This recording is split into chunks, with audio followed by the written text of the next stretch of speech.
এই শালার বেটা তের বাচ্চা কুটে আসলু রে। মুই তো তোমার ইলেকশনের ব্যাপারে দৌড়াদৌড়ি করছো। তা কইলে না এক সৌরে একে সাউয়ে সাবালি দাঁটা করে লেবেল করে দিম বুঝছি। মিশা কথা নয় হুলিয়া ভাই, তোমার ইলেকশনে নিয়ে দৌড়াদৌড়ির মধ্যে আসো। শালার পশু পাখির ঘর তোমাকে দেখতে পায় না, কয় ওই শয়তানের বাচ্চা ভোট দিয়ে কি হইবে। তুই আমার গুলের কথা কোনো কান দিস না, তুই খালি মুখ একবার একটা বক্তব্য দিবের ব্যবস্থা করি দে বুঝছিস। একেবারে মগজ ধোলাই করি সারিম বুঝছিস। কাম হবার নয় হুলিয়া ভাই, কেনে ওই টিভি টক শো দেখি দেখি উমরা গুলো এলা সবাই সচেতন হইছে। কেমন করি পাইস তোমাকে একটা সাইজ কর বুঝছিস।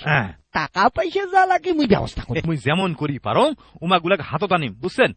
শালারা তোমাকে ভোট না দিয়ে যাইবে কোনটে। আমার এলাকার ভাই ও বোনেরা, এবার তোমার সম্রাট বক্তব্য দিবার আসতেছেন হুলুজামান চৌধুরী, আমার অতি প্রিয় ভাই হুলিয়া ভাই। হুলিয়া ভাইয়ের আগমন, শুভেচ্ছা স্বাগতম, ভাইয়ের আগমন, শুভেচ্ছা স্বাগতম। ধন্যবাদ ধন্যবাদ, মুই খুবই খুশি হইছো তোমরা গুলে সবাই মিলি মোর বক্তব্য শুনবার জন্য আলছেন। মুই আরো ধন্যবাদ জানাও মরিস সেক্রেটারি জনাব ভুলে খন্দকারক। আর আগের বারের ভুল ভালের জন্য মুই তোমার গুলে সবারই কাছত মাপ চায়া নিতেছ। এইবার আর কোনো ভুল হবার নাই। শোনো ভাই, এইবার তোমরা যদি মোক ভোট দিয়ে পাশ করে দেন তাইলে মুই ওই পশু মন্ত্রণালয় থাকিয়ে তোমার গুলের জন্য তিরানির ব্যবস্থা করি। আর ওই গরু ছাগলের জন্য বিদেশ থাকিয়ে ঘাস আমদানি করি। তিরানের টাকা দিয়ে তোমাক বড় বড় ডিপ ফ্রিজ কিনে দিম, কারণ সকালের দিনত তোমরা গুলে ওই ডিপ ফ্রিজত ঘাস থুয়ে থাকি থাকি খাইবি। আমার গুলা তখন আর কষ্ট করিয়ে ওইদের মধ্যত মাঠত যায় ঘাস খাওয়া নাকবেন না। তোমার গুলার জন্য দেশের বিভিন্ন অঞ্চল থাকি উন্নত জাতের কাঁড়ল পাতার ব্যবস্থা করিম। আর খরগোশের জন্য সারা বছর শালগম গাজর আমদানি করি। আর গাদার ঘোড়ার ঘরের জন্য ছোলা বুটের স্পেশাল ব্যবস্থা হইবি। এগুলা মজুত করার জন্য বড় বড় গুদাম বানা হইবি।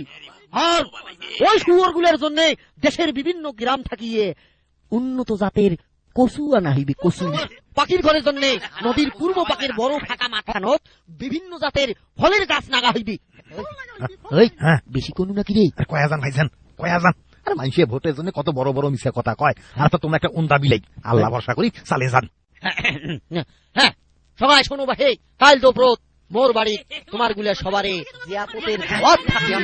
রান্না বান্না কিন্তু তোমার গুলা সবাকে করা লাগবে বুঝছেন। ওই ইংরেজিতে এটা কি কয় জানেন? Family picnic. সংগ্রামী ভাইরা মোর, মুই তাইলে এলা যাও, বড় ক্লান্ত হয়ে গেন।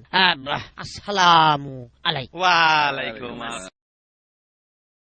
শালার বেটা শালা খালি মিশে কথা, যেগুলা কথা কয়া গেল তার একটা শালার বেটা করবেন নাই। শোনো ভাই, তোমরা ওই শালা উন্দা হারামজাদা একটা ভোটও দিবেন না। তোমরা পাগলা হইছেন? ওই হুলে হারামজাদা আমরাই ভোট দেবো? মানুষ শয়তানের বাচ্চাটা মিছে কথা কইছে, কিন্তু মানুষের চেয়ে কম কইছে। মুই এই জীবনে মানুষের চেয়ে বড় চাপা বাজার দেখো না। কে কইছিস মানুষের চেয়ে বড় চাপা বাজার আলাদা দুনিয়াতে পয়দা হয় নাই। শোনো ভাই, এই হামাগুলা বুদ্ধি করে চলা লাগবে বুঝছেন। আরে চাপা মারতে মারতে চাপালির বিষ তুই ফেলাই। তোমরা গুলো খালি হুলে তাল দিয়ে যাইবেন আর সুযোগ সুবিধা নিবেন।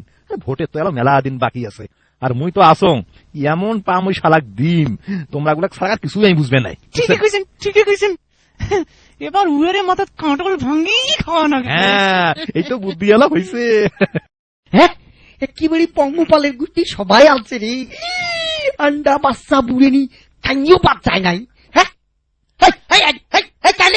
কাইলে ফির আন্ডা দিয়ে ঢেলাই দে। হ্যাঁ শালা কুত্তের বাচ্চা কুত্তে, ইডলে কি হইতেছে এতে রে? হ্যাঁ এতগুলো জানুয়ারির বাচ্চা এরা সবাই ফকির বালি ছাড়বে রে। ঘাবরান কানে হুলিয়া ভাই, হ্যাঁ তোমার জিয়াপতের কথা শুনি পশু পাখিরা খুবই খুশি হই।